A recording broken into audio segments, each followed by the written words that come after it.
फरफतसु I Meitei Machane Mikha Pollaga Minai Oinadi Leiroi ba ai di mithu mitambal hage ba Meitei macha mayam ama mathong maram khangdana ai je angang ni ai je sumatagi Christian dharma chatlure aduna du tawre madi aduna du tawre na chakat ngangba sida mayam ama yauri ba munna tawba amtang ba aduna ai ngasi Indigenous Peoples Forum gi president oibe tok pase atay amtagi nate oja asang kasarna mana satrangi type ta sida thangninga thang amada thangninga thang tawbase masi yaning da bagi da makta ai tokpani ai cookie ki bagi tokpanate cookie ga michang chabai tokpanate ai mayam khuding po amka na khurumjari ahalaman singnadi akoi gi phone da sumaina thoga tobase to dana ba duga phajana unaraga sangdaina biro haibadi hairki bale amne adubu public ki comment mayam je ai paru bada ai thoi jam nungaite plus ai je pra traitor aduga betrayer aduga imalebak siga amukta kemta tawroktraba kemta khalaktraba adugi isagi kudong chaba ngakta yengba mi oina sumaina sum public ki sentiment chu keno togi badagi ai asengba chumba wari sidi angtangi mayam da liramage aduga matung tarak bada aina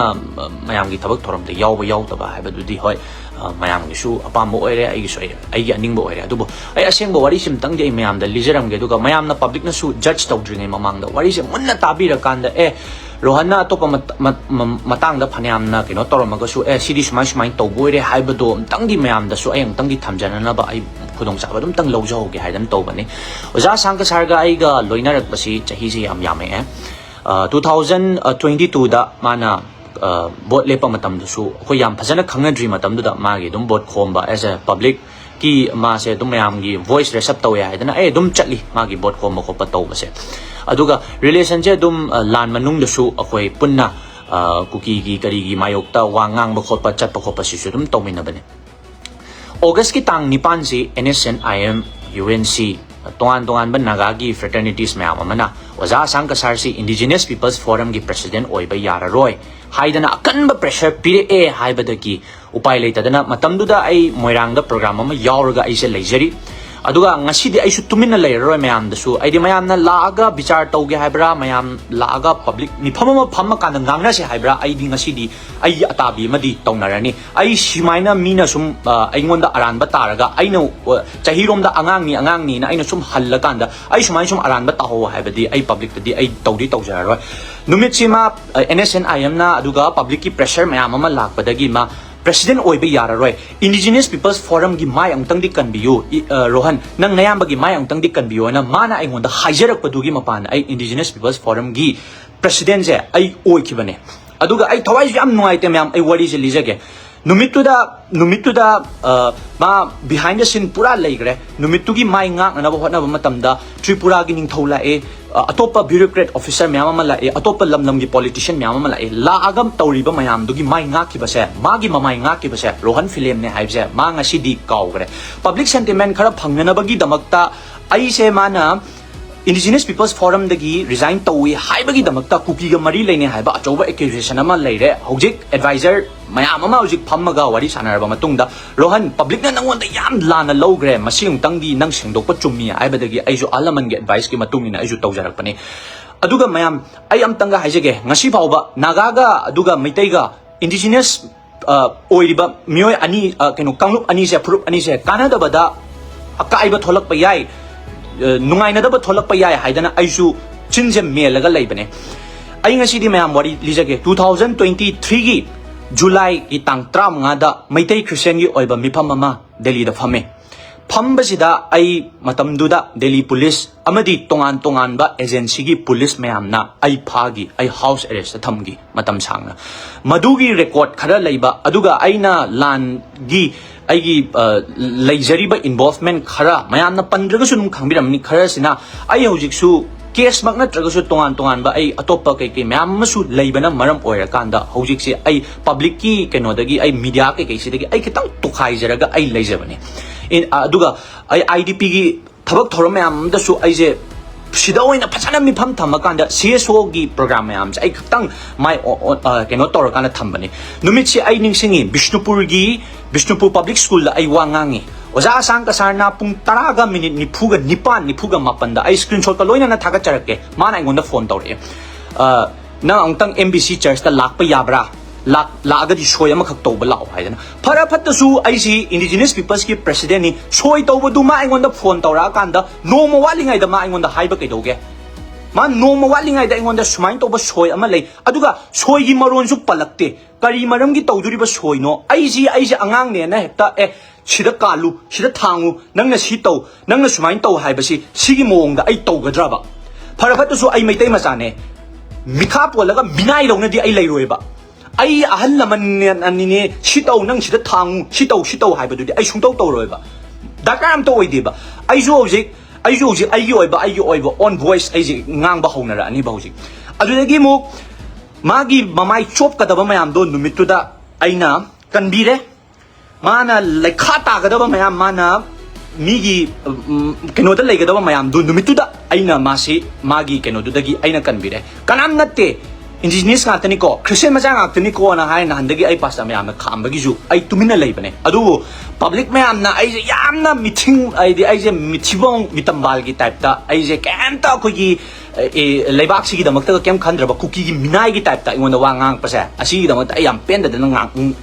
ai haijarak pane ai asau base ketang di ai phonglo chae public mayam da mayam na jik laga ai gi da lakpi ge bra pham je bra mi pham je bra bichar to bi ge bra ai tongna ra se ba uji ai ju kesu ai siba ki dong na tre ba uji sigi sentiment je yawra agadi aduga mu ai haijarak ke Assam Rifle na aingonda call tawre kari gi damakta call tawre iba aise president amani adusu Indigenous Peoples Forum gi president amani ko aise president ama oibani na president gi ayaba sunyaw yawdana knowledge sunyaw yawdana consent sunyaw yawdana president amagi kaino haibasi karimta kaino tawdana khangdana kemta khangdana kaino se thagalamabani na Assam Rifle na aingonda call tawraga Rohan sumain tawdana nangi naming de signature ama tholaga khoi against ta call ama lae kamain tawbano si hai kana aina hai adudi ai idea sunglei leite kamain tawbuno hai sibu kanana thagat pache no na aina hangba matam jeda sumai tawba che ni hai kanda soi je ai gi asaba soi oiraga lerame ko aduda sida yamna ne ai mithung mitambal ha ge sida Meitei macha mayam ama mathong maram khangdana ai je angang ni ai je sumatagi Christian dharma chatlore aduna du tawre madi aduna du tawre na chakat ngang ba sida mayam ama yauriba munna tawba amta taw yengbiwo ba Sangdai na badi ka manungam da sangdai na kanda kanana achumano kanana aranbano na tawgi ba aduga leibak sigi damakta chela iba aina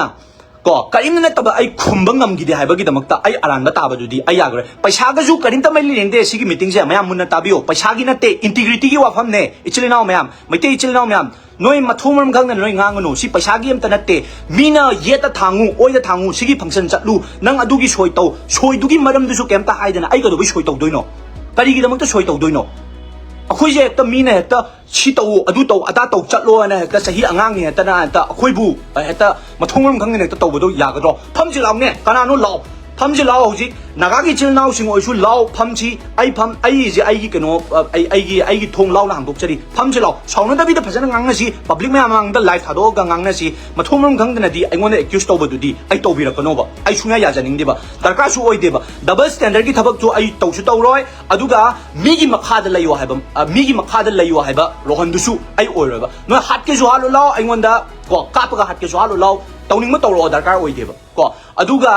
ai mina sumaina hekta mathumam khangdra kanda sumaina tawbadudi ai yaraba adu mayam ai saudabi da ai phajana ai haijarake wari se adu main tawdana oza sangta sana pung 10 ga minute puni pana tharakwa message to pung 12 da MBC church la oi kari maramgi no na su hairakte aingonda mana khwai maru oiba kari maramgi damakta laktoino ai se kari maramgi kari gi soino haibam ju hairakte farafata ju meeting ai basidi president amana kawgadabani president amagi ayaba yawar kanda meeting samon tawgadabani chief advisor haiba term ja sunglei leite aduga mayam siu khangbiyo Indigenous Peoples Forum da kanam ta yaude Indigenous Peoples Forum da amarom da hire tagdi magi mamai ngakna nabagi damakta aina president obigi bani simuju mayam khangbiyo adudo kanda aibu traitor oina mayam na keno tawbasidi ai tasengna nungaite aduga sida mayam na asengba bichar khangning edana lao ai mafam thage oja sang ka sarsu la o mana hojik mana yang kanna keno ama tawri bani hojik Assam Rifle na mangonda kihal habegi kana na kihalap to ngonda aina kari aran ba tawrage nangi sida sumata gi dakas thaba du tokthokro ne Assam Rifle gi tawnar ga ngangna griba mayam do Delhi da ai samak ni ne adubu nangi yekna bu du di ai gi su yekna ba oyu nangi khanaba nangi tinaba mi du ai gi tinaba mi oyu haiba Nelson Mandela gi adugi formula du di akhoida palakanu haibani aduga madam chana phajana public ki keno yeng kan da nainamina se ko aduga ai khangma ngamdre ai nahan da ai thajira tharoi kamai tawsige na ai sum khallaga leibne adubu public na ingon da so yamna nungai tana logi ba aduga ai ji cookie gi traitor amagi type ta logi ba sidi yam nungai te cookie gi mayok ta wang mana ngang ba do yam phai ko Central Forces ki mana yam against tama tawbo do yam phai amasu haige litan hari ba mafam se oja asang kasarna ma election lep kani haidana aingonda tangkhul gi chelina kharana aingonda so haibire aduna maram oirakanda magi election sigi damakta magi election propaganda je taunana bagi damakta sumaina madam chunglei leitaba aibu signature asaba ma tawbira makanda aingonda aranba tahaloga public ki mayam da mathumrong khangdana aingon tahlo basidi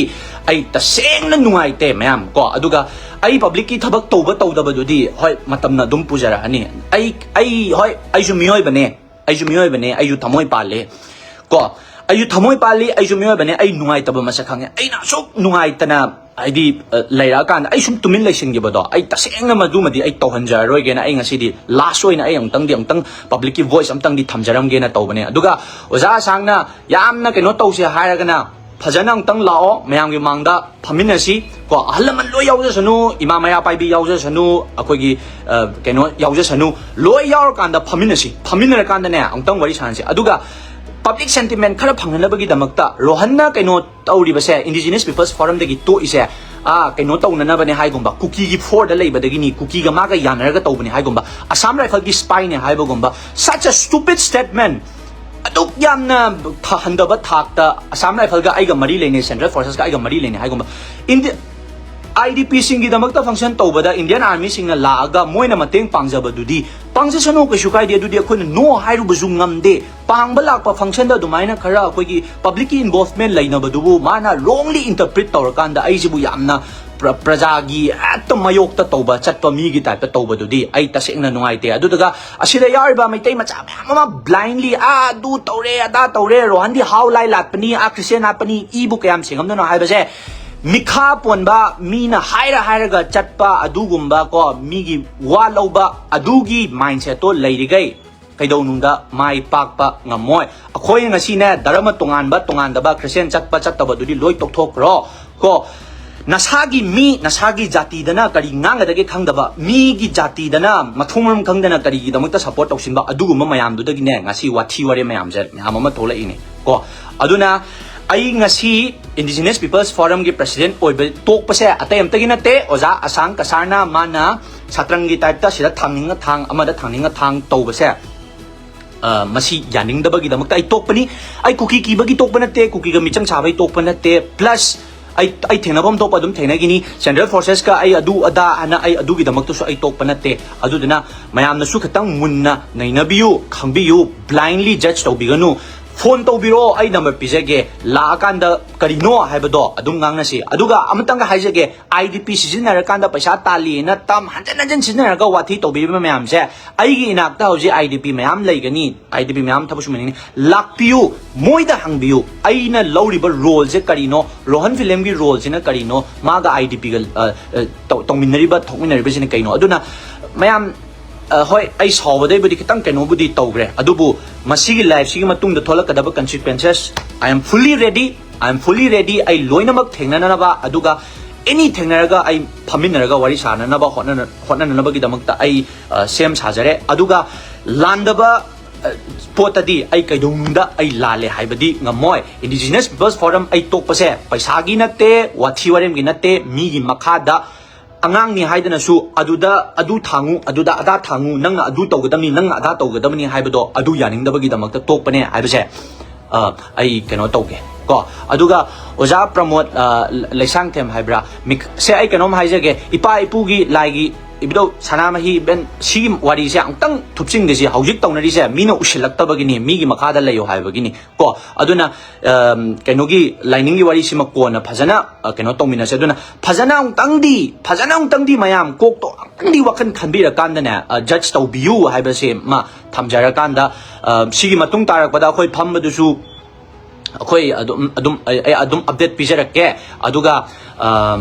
aingon da su hojik sakhi bu kari proof lai doino Assam Rifle na call tawre I aingon da president ama oina kari maram gi thagal ino aduda aina Assam Rifle ki raga kaido bagi keno taw doino ba Assam Rifle da su moi su dum khangini akoina kari tawge kamai tawge ha je moi loi khangini ko aduna lakpiro phajana wari sarsi aduduga sida ai kanom tang haijage kwaidagi keno haitare pangba haigadra leadership tanaba natte ai toksage na tokpani mayam ai toksabani kaino matamda ai migi makada leirakanda sida si president ama oiragadi president ge ayaba yaur kanda function tawgadawbani kaino mi pham ga su president Delhi che niyom da hajarake Delhi da National Human Rights Commission da mana chepi khat pachalib se pharapat su angang oijaraga su Meitei gi angang macha pet lauba angang ama to ai oijar